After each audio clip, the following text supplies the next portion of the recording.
मुळातच आम्ही महाराष्ट्र नवनिर्माण सेना म्हणून स्पष्ट करू इच्छितो भूमिका. कुठल्याही इंग्रजी माध्यमाच्या शाळेला आमचा विरोध नाही.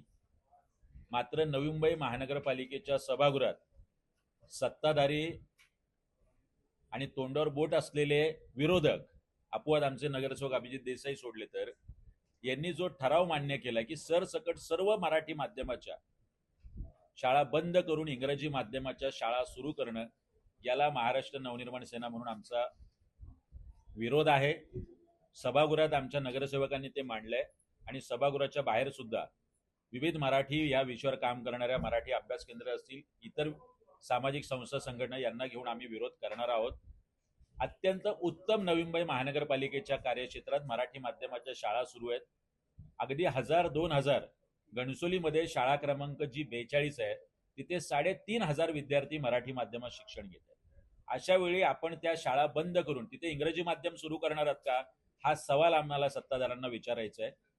आपण जर प्रयोग करायचेच असेल की ज्याची पटसंख्या 20 आणि 25% कमी आहे, अशा सुद्धा 5-7 शाळा आहेत जिथे 75 आहे, 100 आहे, 150 आहे, ज्या 200 पटसंख्येच्या खाली आहे, तिथे आपण निश्चितपणे इंग्रजी माध्यमाच्या शाळा सुरू करण्याचा प्रयोग करावा.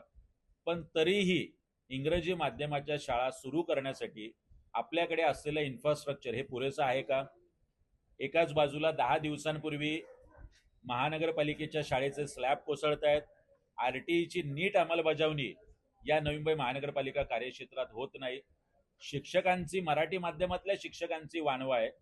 हे सगळं विचार करता त्याचं इन्फ्रास्ट्रक्चर नवी मुंबई महानगरपालिकेकडे नाही. घाईघाईत घेतलेला हा निर्णय आहे आणि याच्या मागे मोठं अर्थकारण आहे.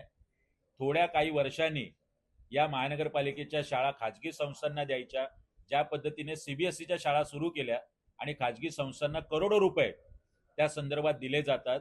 याच्या मागे सरळ सरळ आर्थिक कारण आहे, भ्रष्टाचार आहे आणि या संस्थांचं खाजगीकरण मराठी माध्यमाच्या शाळांचं करायचं, असा आमचा स्पष्ट आरोप आहे. शाळांचं फायर ऑडिट झालेलं नाही असंही आरोप केलेला आहे. काय स्पष्ट आहे? एकाच बाजूला म्हणायचं गोरगरिबांच्या मुलांनी इंग्रजी शिकू नये का, पण गोरगरिबांच्या मुलांना असलेल्या शाळांमध्ये पायाभूत सुविधा देऊ नये का, हा प्रश्न महाराष्ट्र नवनिर्माण सेना म्हणून विचारतो. ज्या शाळेचा स्लॅब कोसळला त्या शाळेचं कुठल्याही पद्धतीने फायर ऑडिट झालेलं नाही.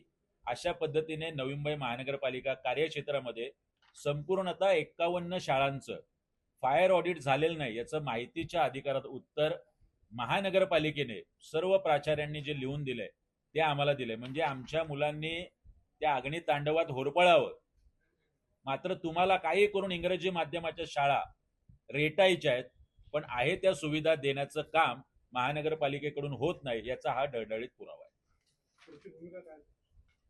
महाराष्ट्र नवनिर्माण सेना म्हणून मी सन्माननीय अमित साहेबांना, आमच्या नगरसेवक असेल, आमची संपूर्ण शहर कमिटी असेल, हा विषय यापूर्वीच सांगितलेला आहे. मराठी अभ्यास केंद्र अनेक सामाजिक संस्थांना सोबत घेऊन लवकरच महानगरपालिकेच्या बाहेर या नवी मुंबईत विविध ठिकाणी आम्ही धरणं आंदोलन करू. या शालेय शिक्षण मंत्री दादा भुसे साहेब असतील, पालकमंत्री एकनाथ शिंदे साहेब असतील, अगदी गणेश नाईक साहेब असतील आणि या महाराष्ट्राचे मुख्यमंत्री यांना भेटून ही गोष्ट आम्ही त्यांच्याकडे प्रकर्षाने लक्षात आणून देणार आहोत.